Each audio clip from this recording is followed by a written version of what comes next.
As the famous speaker John Maxwell once said, everything worthwhile is uphill. Today I'm going to share with you how I grew from 0 to 300,000 subscribers. The short answer is I did it the hard way, the long road that goes uphill, as I'll explain. And yes, there are some channels out there that explode and grow and become overnight successes, and good for them. But that's only true for a very small percentage of channels. And in my case, and in the vast majority of cases, it takes years and years to grow to 100,000, 200, 300,000 subscribers.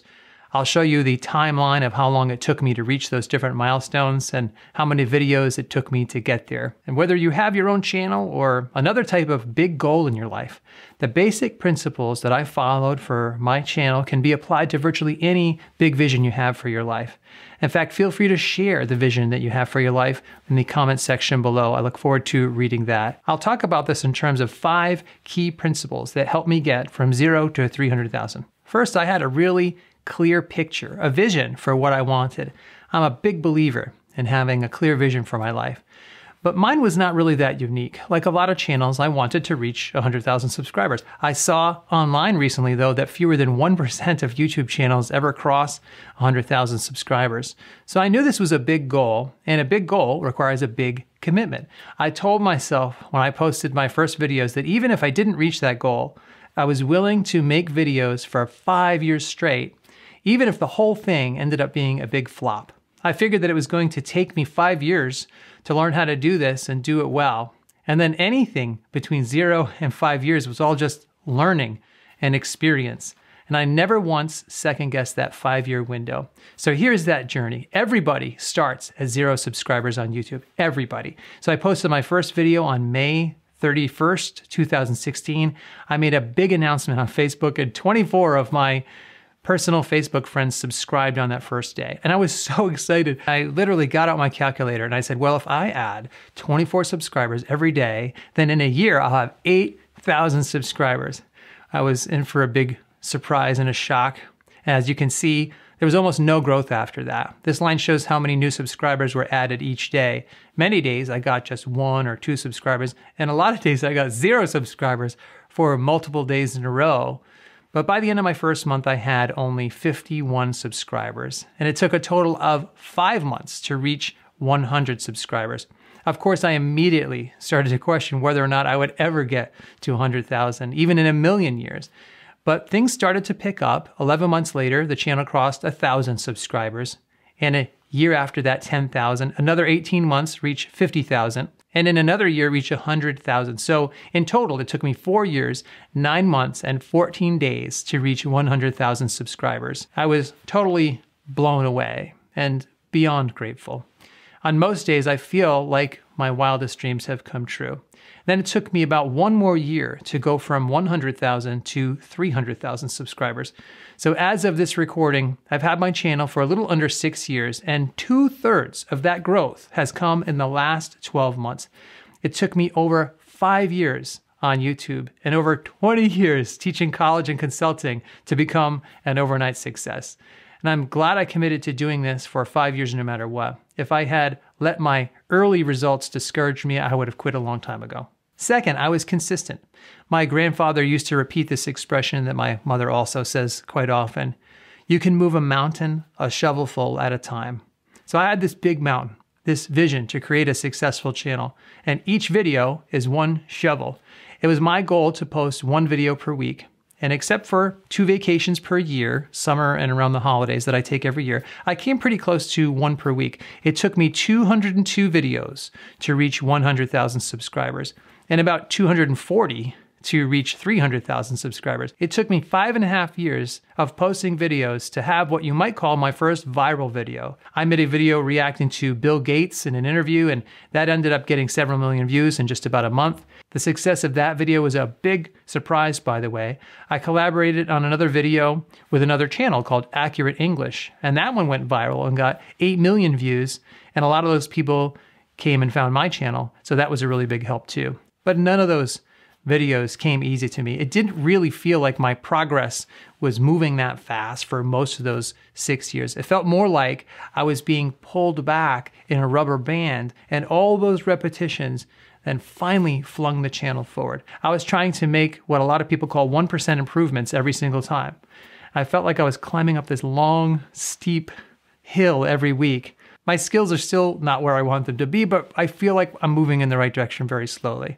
And really, there's no way around that process. Sean Cannell from the channel Think Media has an expression: your first videos are your worst videos. It's unavoidable, and the only way to get better is by getting lots of reps and posting consistently, one shovelful at a time. Third, I sought out advice from experts and online mentors.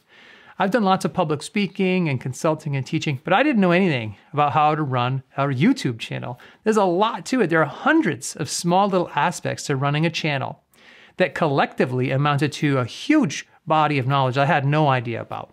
I didn't know how to approach. I didn't even know where to start. But thankfully, there are a bunch of channels out there on YouTube that actually teach you how to have a good YouTube channel. So I started looking at channels like Video Creators. The host of that is Tim Schmoyer. Think Media, I mentioned Sean Cannell a moment ago. Roberto Blake's channel. Justin Brown's Primal Video channel.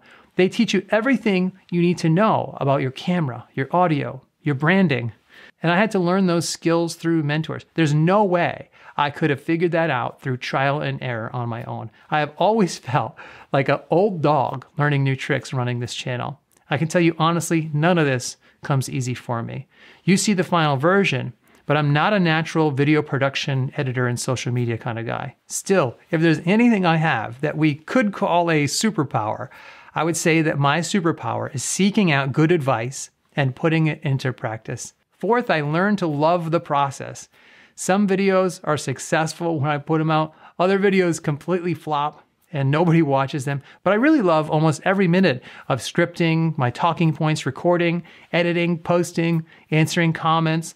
I love the process. Having a YouTube channel is one of the greatest blessings in my professional life. So even though I had a goal and a vision to reach 100,000 subscribers and then of course 300,000, I really enjoy almost every single step along the way every day.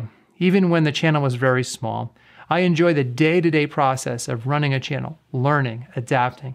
It's really challenging and I love virtually everything about it. Fifth, I had to learn how to ignore the critics, the naysayers. I had to remind myself that I was not making videos for the critics. I had to learn that negative comments on videos, negative comments even from people in my personal life, had nothing to do with what I was trying to accomplish on my channel. Negative criticism does not slow down the success of YouTube channels. And you cannot avoid criticism if you put yourself out there.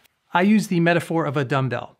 On one side of the dumbbell is success and putting yourself out there more and more so people can watch you. But then the critics rise right along with the supporters. I think it's about a 10-to-1 ratio. For every 10 positive or regular comments, I get one nasty comment. So if I have only 10 comments, then I'm only going to read one nasty comment. But if there are 1,000 comments, then you read about 100 of those negative comments from what we call naysayers. That's just part of the job description. I had to learn how to ignore them and not let them bring me down because I could tell the momentum of my channel was gaining and that the critics had nothing to do with the success or failure of my channel. I can say I've gotten much better at this, and I can read some of the worst insulting, horrible comments about myself, and they really don't bother me that much anymore. I'm not 100% there yet, but I'm trying to do like they say and let it roll off my back like water off a duck. From a big picture view, those are the 5 principles or themes that I see on the long, hard road I took from 0 to 300,000 subscribers. And the truth is, most channels out there took the long road. I saw some channels recently that have about the same number of subscribers as me, but it took them 5 or even 10 times the number of videos that I've posted to get there. The big lesson is, this is like almost anything in life. Most people get there the hard way. They take the long road. And again, as John Maxwell once said, everything worthwhile is uphill. So my question for you is, what big vision do you have for your life? What special thing do you want to accomplish with your work? If you're feeling courageous, please share that in the comments below. I would love to hear the vision you have for your life. God bless, and I will see you soon.